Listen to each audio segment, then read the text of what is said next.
ಬೆಂಗಳೂರಿನಲ್ಲಿ ನಡೆದಂತಹ ಒಂದು ಹೃದಯ ವಿದ್ರಾವಕವಾದ ಘಟನೆ ಇದು. 2 ಮಕ್ಕಳನ್ನ ಕೊಂದು ತಾಯಿ ಸಹ ಆತ್ಮಹತ್ಯೆಗೆ ಯತ್ನಿಸಿರುವಂತಹ ಘಟನೆ ಬೆಂಗಳೂರಿನ ಸುಬ್ರಹ್ಮಣ್ಯಪುರದಲ್ಲಿ ನಡೆದಿದೆ. ತಾಯಿ ಮಮತಾ ಸಾಹು ತನ್ನ 7 ವರ್ಷದ ಮತ್ತು 3 ವರ್ಷದ ಇಬ್ರು ಮಕ್ಕಳನ್ನ ಕೊಲೆ ಮಾಡಿ ತಾನು ಸಹ ಆತ್ಮಹತ್ಯೆಗೆ ಯತ್ನಿಸಿದಾಳೆ. ಗಂಡನ ಮೇಲಿನ ಅನುಮಾನಕ್ಕೆ ಮಕ್ಕಳನ್ನ ಕೊಂದಿದ್ದಾಳೆ ತಾಯಿ. ಗಂಡನ ಮೇಲೆ ಅನುಮಾನ ಪಟ್ಟು ಮಕ್ಕಳನ್ನ ಕೊಂದು ತಾನು ಸಹ ಆತ್ಮಹತ್ಯೆಗೆ ಯತ್ನ ನಡೆಸಿದಾಳೆ. 8 ತಿಂಗಳಿಂದ ಸುಬ್ರಹ್ಮಣ್ಯಪುರ ಠಾಣಾ ವ್ಯಾಪ್ತಿಯಲ್ಲಿ ವಾಸವಾಗಿದೆ ಈ ಕುಟುಂಬ. ಬೇರೆ ಯುವತಿ ಜೊತೆ ಗಂಡ ಮಾತಾಡಿದ್ದಕ್ಕೆ ಗಂಡನ ಮೇಲೆ ಅನುಮಾನ ಪಟ್ಟಿದ್ರು, ಜಗಳ ಆಡಿದ್ಲು ಗಂಡನ ಜೊತೆ. ಗಂಡ ಬೇರೆ ಹುಡುಗಿ ಜೊತೆ ಮಾತಾಡಿದ್ದನ್ನ ಪ್ರಶ್ನೆ ಮಾಡಿ ನೆನೆ ಸಂಜೆ ಗಂಡ ಸುನೀಲ್ ಜೊತೆ ಮಮತಾ ಜಗಳ ಆಡಿದ್ರು. ಗಂಡ ಹೆಂಡತಿ ನಡುವೆ ಜಗಳ ಆಗಿತ್ತು. ನಂತರ ಗಂಡ ಸುನೀಲ್ ಬೇಸರಗೊಂಡು ಆಟೋ ಕೆಲಸಕ್ಕೆ ಅಂತ ತೆರಳಿದ್ದ. ಗಂಡ ಆಟೋ ಓಡಿಸೋದು. ಹೆಂಡತಿ ಜೊತೆ ಜಗಳ ಆದ ನಂತರ ಬೇಸರಗೊಂಡು ಆಟೋ ಕೆಲಸಕ್ಕೆ ಅಂತ ತೆರಳ್ತಾನೆ. ಗಂಡ ಮನೆಯಲ್ಲಿ ಇಲ್ಲದೆ ಇದ್ದಾಗ ಮಕ್ಕಳನ್ನ ಕೊಂದು ತಾನು ಸಹ ಮಮತಾ ಆತ್ಮಹತ್ಯೆಗೆ ಯತ್ನಿಸಿದಾಳೆ. ಕತ್ತು ಹಿಸುಕಿ ಮಕ್ಕಳನ್ನ ಕೊಂದಿದ್ದಾಳೆ ತಾಯಿ. ಒಂದು ಮಗು 7 ವರ್ಷ ಶಂಭು ಸಾಹು ಅಂತ, ಇನ್ನೊಂದು ಮಗು 3 ವರ್ಷ ಶಿಯಾ ಸಾಹು ಅಂತ. ಇಬ್ರು ಮಕ್ಕಳನ್ನ ಕತ್ತಿಸುಕಿ ಕೊಲೆ ಮಾಡಿ ನಂತರ ತಾನು ಚಾಕುವಿನಿಂದ ಕತ್ತು ಕುಯ್ದುಕೊಂಡಿದ್ದಾಳೆ. ಗಂಡನಿಗೆ ಸೆಲ್ಫಿ ಕಳಿಸಿದಾಳೆ. ಗಲತ್ ಹೋಗಯ ಮಾಫ್ ಕರೋ ಅಂತ ಮಮತಾ ಮೆಸೇಜ್ ಹಾಕ್ತಾಳೆ. ತಪ್ಪಾಯ್ತು ಕ್ಷಮಿಸ್ಬಿಡು ಅಂತ ತನ್ನ ಗಂಡನಿಗೆ ಮೆಸೇಜ್ ಅನ್ನ ಹಾಕ್ತಾಳೆ. ಒಂದು ಸೆಲ್ಫಿ ಕೂಡ ಕಳಿಸಿರ್ತಾಳೆ. ಆ ಮೆಸೇಜ್ ಅನ್ನ ನೋಡಿ ಪತ್ನಿಯನ್ನ ಆಸ್ಪತ್ರೆಗೆ ಸೇರಿಸ್ತಾನೆ ಪತಿ. ಸುಬ್ರಹ್ಮಣ್ಯಪುರ ಪೊಲೀಸ್ ಠಾಣೆಯಲ್ಲಿ ಪ್ರಕರಣ ದಾಖಲಾಗಿದೆ. ಬೆಂಗಳೂರಿನಲ್ಲಿ ವಾಸವಾಗಿದ್ದಂತ ಜಾರ್ಖಂಡ್ ಮೂಲದ ದಂಪತಿಯರು. ಈ ಬಗ್ಗೆ ಹೆಚ್ಚಿನ ಡೀಟೇಲ್ಸ್ ಅನ್ನ ಕೊಡ್ತಾರೆ ನಮ್ಮ ಪ್ರತಿನಿಧಿ ಮಂಜುನಾಥ್ ಸಂಪರ್ಕದಲ್ಲಿದ್ದಾರೆ. ಮಂಜುನಾಥ್, ಗಂಡ ಇನ್ನೊಂದು ಹುಡುಗಿ ಜೊತೆ ಮಾತಾಡ್ದ ಅನ್ನೋ ಕಾರಣಕ್ಕೆ ಜಗಳ ಆಡಿ ಇಬ್ರು ಮಕ್ಕಳನ್ನ ಕೊಂದಿದ್ದಲ್ಲದೆ ತಾನು ಸಹ ಆತ್ಮಹತ್ಯೆಗೆ ಯತ್ನಿಸಿರುವಂತ ಘಟನೆ. ಈ ಪ್ರಕರಣದ ಬಗ್ಗೆ ಏನೆಲ್ಲ ಡೀಟೇಲ್ಸ್ ಸಿಗ್ತಾ ಇದೆ? ಈಗ ಆಕೆ ಸಾವು ಬದುಕಿನ ನಡುವೆ ಹೋರಾಡ್ತಾ ಇದ್ದಾಳ. ಆಕೆ ಕಂಡೀಷನ್ ಹೇಗಿದೆ?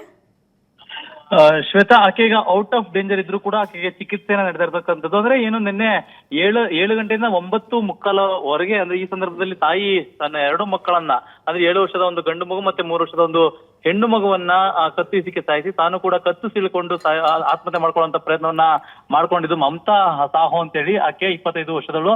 ಆಕೆ ಏನು ತನ್ನ ಗಂಡ ಏನಿದಾನೆ, ತನ್ನ ಗಂಡ ಬೇರೊಂದು ಹುಡುಗಿ ಜೊತೆ ಫೋನ್ ಅಲ್ಲಿ ಮಾತಾಡ್ತಾ ಇರ್ತಾನೆ ಅಂತ ಹೇಳಿ ಆಗಾಗ ಗಲಾಟೆಗಳಾಗ್ತಾ ಇತ್ತು. ಈತ ಅಂದ್ರೆ ಕಳೆದ 8 ತಿಂಗಳ ಹಿಂದೆ ಮುಂಬೈನಲ್ಲಿ ವಾಸ ಇರ್ತಾರೆ. ಅಲ್ಲಿಂದ ಏನೋ ಗಲಾಟೆ ಆಗಿ ಅಲ್ಲಿಂದ ಇಲ್ಲಿಗೆ ಬೆಂಗಳೂರಿಗೆ ದಂಪತಿಗಳು ತನ್ನ ಮಕ್ಕಳೊಂದಿಗೆ ಇಲ್ಲಿ ಬೆಂಗಳೂರಿನಲ್ಲಿ ಬಂದು ವಾಸ ಇರ್ತಾರೆ. ಸುಬ್ರಹ್ಮಣ್ಯಪುರ ಪೊಲೀಸ್ ಠಾಣಾ ವ್ಯಾಪ್ತಿಯಲ್ಲಿ ಒಂದು ಬಾಡಿಗೆ ಮನೆಯನ್ನು ಪಡ್ಕೊಂಡು ವಾಸ ಮಾಡ್ಕೊಂಡಿರ್ತಾರೆ. ಈ ವೇಳೆಗೆ ಬಂದಾಗಿನಿಂದಲೂ ಕೂಡ ಆಗಾಗ ಗಲಾಟೆಗಳಾಗ್ತಿದೆ. ಹೀಗಾಗಿ ನಿನ್ನೆ ಒಂದು ಸಂಜೆ ವೇಳೆಗೆ ಒಂದು 5 ರಿಂದ 6 ಗಂಟೆವರೆಗೂ ಕೂಡ ಗಲಾಟೆಗಳಾಗುತ್ತೆ. ಹೀಗಾಗಿ ಗಲಾಟೆ ಗಂಡ ಹೆಂಡತಿ ನಡುವೆ ಗಲಾಟೆ ಆಗುತ್ತೆ. ಗಲಾಟೆದ ನಂತರ ಆತ ಗಂಡ ಏನಿದ್ದಾನೆ ಆತ ಆಟೋ ಎತ್ಕೊಂಡು ಓಡಿಸ್ಲಿಕ್ಕೆ ಬೇಜಾರಾಗಿ ಹೊರ ಹೋಗ್ತಾನೆ.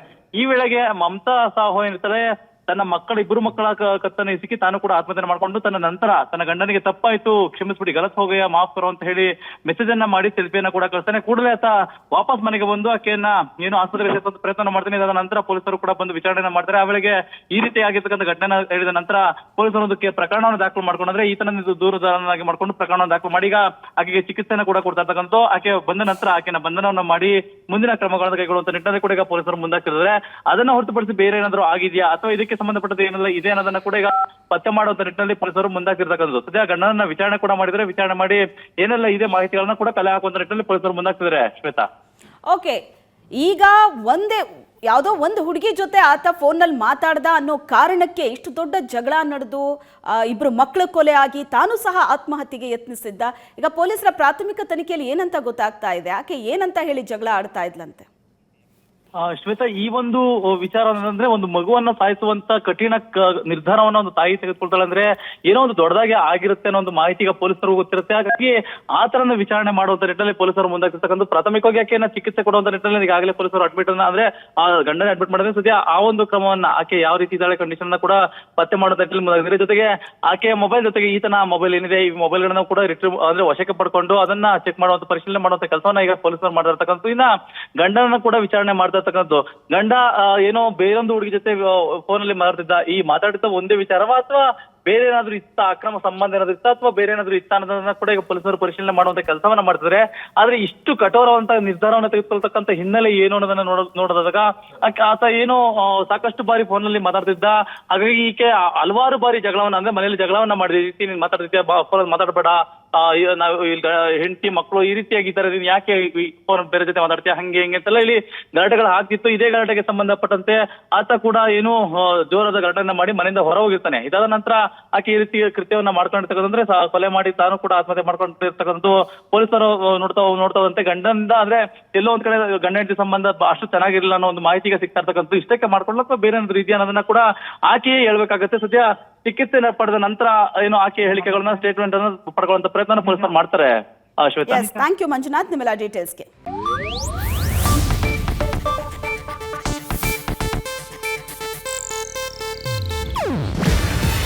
ಇದು ಏಷ್ಯಾನೆಟ್ ನ್ಯೂಸ್ ನೆಟ್ವರ್ಕ್ ಪ್ರಸ್ತುತಿ.